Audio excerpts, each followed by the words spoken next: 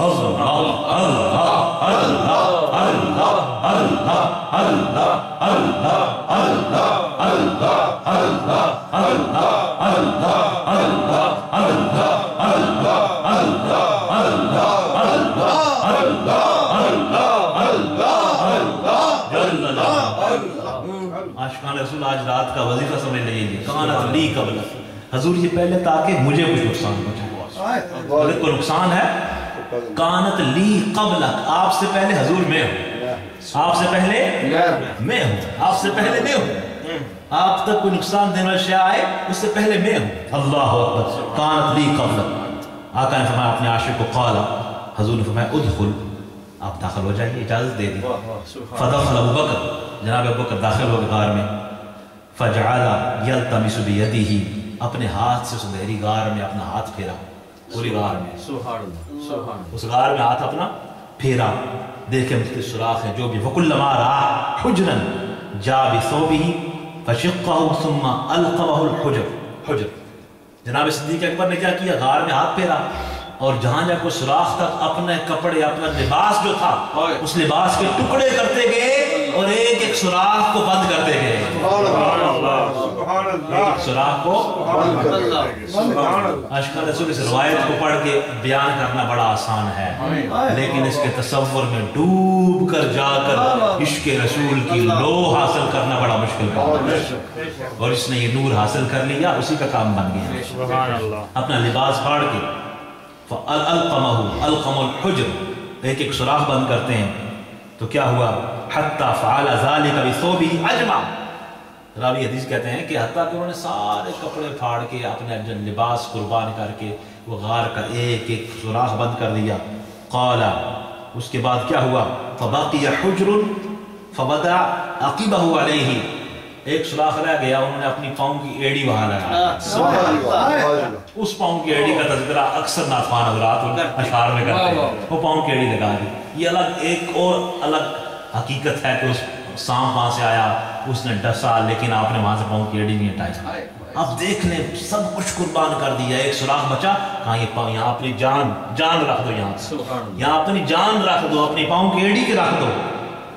اللہ جب یہ پاؤں کی ایڑی رکھ دی تو کیا کہا؟ ثم ادخل رسول اللہ صلی اللہ علیہ وسلم، پھر حضور پاک صلی اللہ علیہ وسلم کو اس میں داخل کیا. فلما اصبح، جب صبح ہوئی، قال له النبی صلی اللہ علیہ وسلم فأین ثوبک یا ابو بکر، اے ابو بکر آپ کے کپڑے کدھر ہیں؟ آپ کا سارا لباس. صبح ہوئی، سرکار پوچھا آپ کا لباس کدھر ہے؟ سارا جو کچھ لباس تھا، لباس کدھر ہے؟ فأخبرہ بالذی صنع، جناب صدیق اکبر نے حضور کو سارا صورتحال تفصیلاً بتائی. آقا کریم سب جانتے ہیں، سب ہر چیز جانتے ہیں، لیکن عاشق کی زبان سے اس ذکر کو سننا چاہتے ہیں، وہ تذکرہ سننا چاہتے ہیں، تاکہ یہ رہنمائی کا سبب بن جائے، یہ عشق کی داستان عاشقوں تک پہنچ جائے اور انہیں عشق رسول کے اصول معلوم ہو جائیں. فاخبرہ بالذی صنع، جو کیا آپ نے بیان کیا. تو کیا ہوگا جب یہ بیان کر دیا؟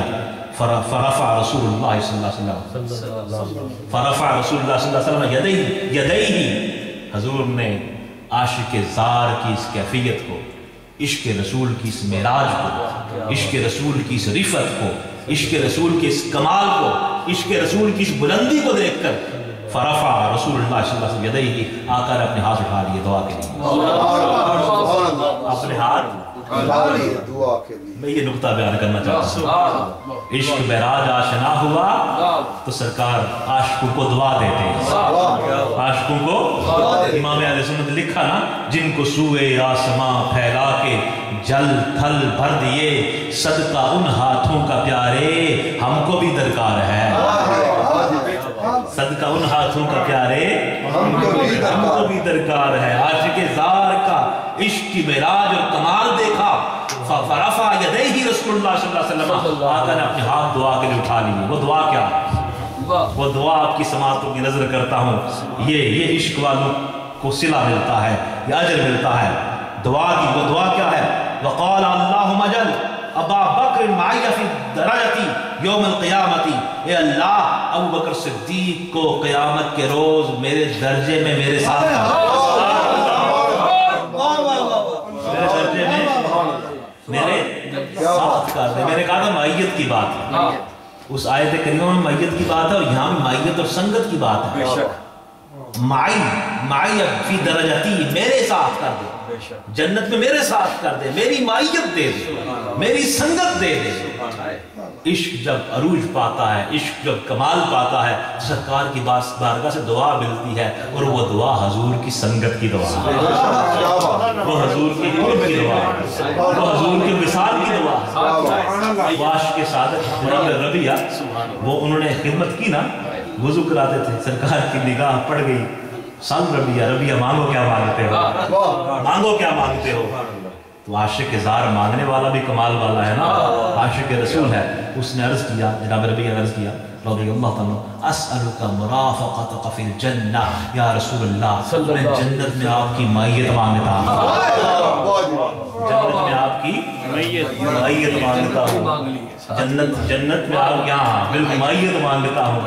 اللہ اکبر، لوگ کہتے ہیں اتنا دیتے ہیں اتنا دیتے ہیں، حدیث پاک میں سرکار نے کہا اب غیر ذالک، یہ تو ہو گیا، کیا اس کے علاوہ بھی کچھ اور مانگتا ہے؟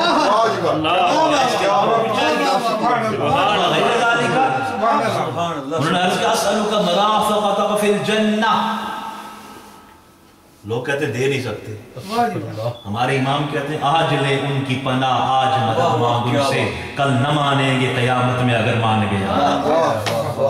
ثبوت حاضر ہے نا، اور اردو میں کیا ہے؟ میت، معیت، بالکل معیت، ساری بات ہی معیت سے، ساری بات ہی معیت سے ہے۔ کفر منکر یہ بڑا جوش تھا، صبح آخر بھیڑ میں ہاتھ سے کم وقت کے ایمان گیا، اور تم پر میرے آقا کی عنایت نہ سہی، ظالموں کلمہ پڑھانے کا بھی احسان گیا، جان و دل ہوش و خرد سب تو مدینے پہنچے، تم نہیں چلتے رضا سارا تو سامان گیا۔ اسألک مرافقتک فی الجنہ، یا رسول اللہ جنت میں آپ کا قرب مانگتا ہوں، آپ کا سنگ مانگتا، آپ کا پڑوس مانگتا ہوں، اب غیر ذالک، کیا اس کے علاوہ بھی کچھ چاہیے؟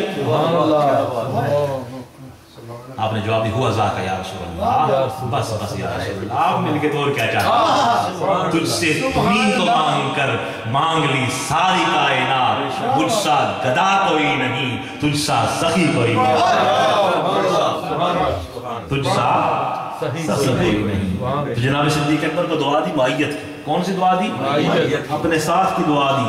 فَأَوْحَى اللَّهُ إِلَيْهِ، اللہ نے وحی بھیجی سرکار کی طرف سے، ان اللہ تعالی قد استجاب لکا، اللہ تعالی نے اے آقا اے حبیب آپ کی دعا کو قبول فرما لیا۔ رواہ ابو نعیم، ابو نعیم نے اس کو روایت کیا۔ میں اس روایت سے وہ مدح سرائی جو نعت خوان حضرات نے کی اس میں شیئر کرنا چاہ رہا تھا، وہ مدح سرائی کرنی تھی، اور میں سمجھتا ہوں کہ اس روایت کے ذریعہ سے اور حدیث پاک جو ہم نے پیش کی ہے اس کے ذریعہ سے ہم بہت کچھ سیکھ سکتے ہیں، اور اس طرح کے جو روحانی سیشن ہے اور میلاد پاک کی محافل یہ ہمیں سیکھنے سکھانے کا ایک موقع، ایک ایسی ایک روحانی اور بہترین اپرچونٹی ہے جس میں ہم سیکھنے کی کوشش کریں اور سکھانے کی کوشش کریں۔ اللہ تعالیٰ اس مجلس کو باعث فیض کرے، باعث برکت کرے۔ تمام شرکاء حاضرین و غائبین کے لیے دعا کرتے ہیں، اور ہر ایک کو یہ محفل دیکھیں، میلاد پاک کا موسم ہے، ہر جگہ سج رہی ہیں، ہمیں توفیق بخشے۔ میرے اس وزٹ میں بھی بہت زیادہ یہ نجی سرکلز ہوتے ہیں، ہمارے ذکر کے ہلکے ہوتے ہیں، تو ہمارے اپنے روحانی سرکل میں ابھی کل قمر شہزاد صاحب ہمارے نسبت میں مرید ہیں، تو کل آپ کے یہاں ہیں تو نعت خوان حضرات سمیت سب کو اس میں شرکت کی دعوت۔ اور اسی طرح فرائیڈے ایوننگ ندیم صاحب جی فرائیڈے ایوننگ جناب میاں ندیم صاحب کے پاس تو ہر سال محفل ہوتی ہے، اس دفعہ بھی جناب اب تمام شرکاء اس تو باقی برس کے جو لوکل یہاں بنتا جائے گا ساتھ ساتھ میں شیئر کرتا رہوں گا۔ تو آپ سارے حضرات ہمیشہ ہماری یہی بلا تکلف روحانی محفل الحمدللہ جاری و ساری ہیں، اللہ توفیق بخشے، باعث فیض کریں اور صلاۃ و سلام پھر سب کے دعا کرتے ہیں۔